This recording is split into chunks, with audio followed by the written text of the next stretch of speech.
രാഹുൽ മാങ്കൂട്ടത്തിൽ എംഎൽഎക്കെതിരെ പരാതി പറഞ്ഞ യുവനടിക്കെതിരെ സ്ത്രീവിരുദ്ധ പരാമർശവുമായി Palakkad MP V K Sreekandan. അർദ്ധവസ്ത്രം ധരിച്ച് മന്ത്രിമാർക്കൊപ്പം നിൽക്കുന്ന പരാതിക്കാരിയുടെ ചിത്രം കണ്ടില്ലേ എന്നായിരുന്നു എംപിയുടെ പ്രതികരണം. സംഭവം വിവാദമായതോടെ സ്ത്രീവിരുദ്ധ പരാമർശത്തിൽ തിരുത്തുമായി ശ്രീകണ്ഠൻ രംഗത്തെത്തി. രാഹുലിനെതിരെ പുകമറ മാത്രമാണെന്നും ആവർത്തിച്ചു.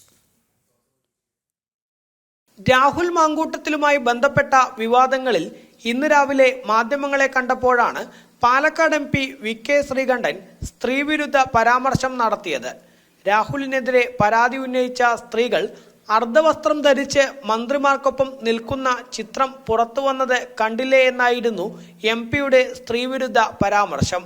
അനുഭവിച്ചു എന്ന് പറയുന്ന ഒരു വ്യക്തി പോലും രേഖാമൂലം ഇന്ന് വരെ ഒരു പരാതി നൽകിയിട്ടില്ല, ഒരു പോലീസ് സ്റ്റേഷൻ നൽകിയിട്ടില്ല, ഒരു നിയമ സംവിധാനത്തിൽ നൽകിയിട്ടില്ല. ഇങ്ങനൊരു പുകമറ സൃഷ്ടിച്ച് വലിയ വിവാദം ഉണ്ടാക്കിയപ്പോൾ തന്നെ പാർട്ടി അതിൻ്റെ നടപടിക്രമങ്ങളിലേക്ക് കടന്നു. അല്ല, അന്ന് പരാതി കൊടുത്ത് നടന്നില്ലെങ്കിൽ പോലീസ് സ്റ്റേഷനിൽ ഒരു പരാതി കൊടുക്കാമല്ലോ, ഇല്ലേ? ഇവരുടെയൊക്കെ രാഷ്ട്രീയ പശ്ചാത്തലം എന്താണെന്ന് നിങ്ങൾ കാണുന്നുണ്ടല്ലോ. ഏതൊക്കെ മന്ത്രിമാരുടെ കൂടെയാണ് ഈ ആരോപണം പറഞ്ഞിട്ടുള്ള ആളുകൾ അവിടെ അർദ്ധവസ്ത്രം ധരിച്ച് നിൽക്കുന്നത്? എന്താ അതിൻ്റെയൊക്കെ പിന്നിൽ? നിങ്ങൾ തന്നെയല്ലേ കൊടുക്കുന്നത് ഇതൊക്കെ? പരാതിക്കാരെ മോശമായി ചിത്രീകരിക്കാനുള്ള എം പിയുടെ നീക്കത്തിനെതിരെ BJP നേതാക്കൾ ഉൾപ്പെടെ രൂക്ഷ വിമർശനവുമായി രംഗത്തെത്തി.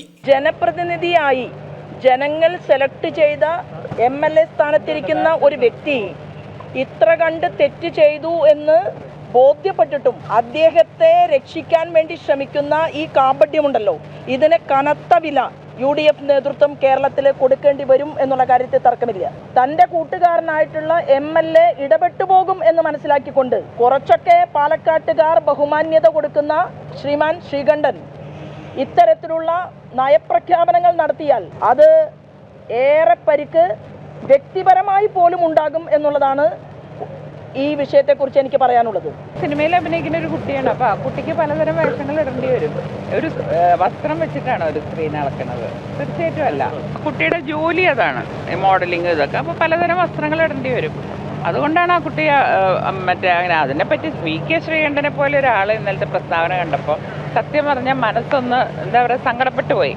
ശ്രീകണ്ഠനെ പറ്റിയുള്ള എൻ്റെ പ്രതീക്ഷ ഇതൊന്നും ആയിരുന്നില്ല, ഇതായിരുന്നില്ല ശ്രീകണ്ഠൻ. വേട്ടക്കാരനോടൊപ്പമാണ് കോൺഗ്രസ് ഇരകളെ അപമാനിക്കുന്ന രീതിയിലാണ് കോൺഗ്രസിൻ്റെ നേതാക്കളുടെ പ്രസ്താവന. ഇന്നലെ ഉച്ചയ്ക്ക് വരെ കോൺഗ്രസിൻ്റെ ഒരു നേതാവും രാഹുലിനോട് പാർട്ടി സ്ഥാനം പോലും രാജിവെക്കാൻ ആവശ്യപ്പെടുന്നില്ല.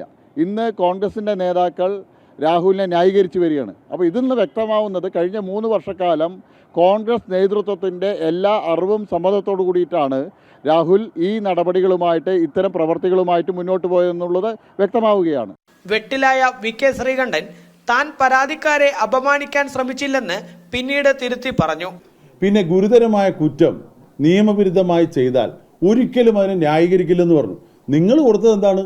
രാഹുലിനെ ന്യായീകരിച്ച് ശ്രീകണ്ഠൻ, രാഹുലിനെ സംരക്ഷിച്ച് ശ്രീകണ്ഠൻ, രാഹുലിനെ വെള്ളപൂശി ശ്രീകണ്ഠൻ. ഞാൻ എവിടെയാണ് പറഞ്ഞത്? ഞാൻ ഒരു വെള്ളയും പൂശിയിട്ടില്ല. ഒരു വ്യക്തിക്ക് കിട്ടേണ്ട നിയമപരമായിട്ടുള്ള സംരക്ഷണം അദ്ദേഹത്തിന് കിട്ടണം. അദ്ദേഹത്തിനെതിരായിട്ടുള്ള ആരോപണം അത് രേഖാമൂലമല്ല, നിയമവ്യവസ്ഥയുടെ മുമ്പിലല്ല, ഒരു പോലീസ് സ്റ്റേഷനിലല്ല. എന്നിട്ടും കോൺഗ്രസ് പാർട്ടി വളരെ പെട്ടെന്ന് തന്നെ നടപടിയെടുത്തു എന്നാണ് ഞാൻ പറഞ്ഞത്. ഒരിക്കലും പരാതി പറയുന്നവരെയോ അല്ലെങ്കിൽ ആക്ഷേപം പറയുന്നവരെ അപമാനിക്കൽ ഞങ്ങളുടെ സംസ്കാരമല്ല. അങ്ങനെ എന്തെങ്കിലും തെറ്റായിട്ട് തോന്നിയിട്ടുണ്ടെങ്കിൽ ഞാൻ പൂർണ്ണമായിട്ടും അത് എൻ്റെ ഉത്തരവാദിത്വത്തോടു കൂടി ഞാനത് പിൻവലിച്ചിരിക്കുന്നു. സ്ത്രീത്വത്തെ അപമാനിക്കുന്ന പരിപാടിയില്ല. ഒരിക്കലും സ്ത്രീയോട് അപമാനമായിട്ടോ ആക്ഷേപമായിട്ടോ സംസാരിച്ച ചരിത്രം എൻ്റെ ജീവിതത്തിലില്ല. പരാതിക്കാർക്ക് ബുദ്ധിമുട്ടുണ്ടായെങ്കിൽ നിർവ്യാജം ഖേദം പ്രകടിപ്പിക്കുന്നെന്നും MP പറഞ്ഞു. അതേസമയം രാഹുലിനെതിരെ രാഷ്ട്രീയ ഗൂഢാലോചനയുണ്ടെന്നും എല്ലാം പുകമറയാണെന്നും പോലീസിൽ ഉൾപ്പെടെ പരാതിയൊന്നും ലഭിച്ചിട്ടില്ലല്ലോ എന്നും ശ്രീകണ്ഠൻ വീണ്ടും രാഹുലിനെ ന്യായീകരിക്കുകയും ചെയ്തു. ജനം, പാലക്കാട്.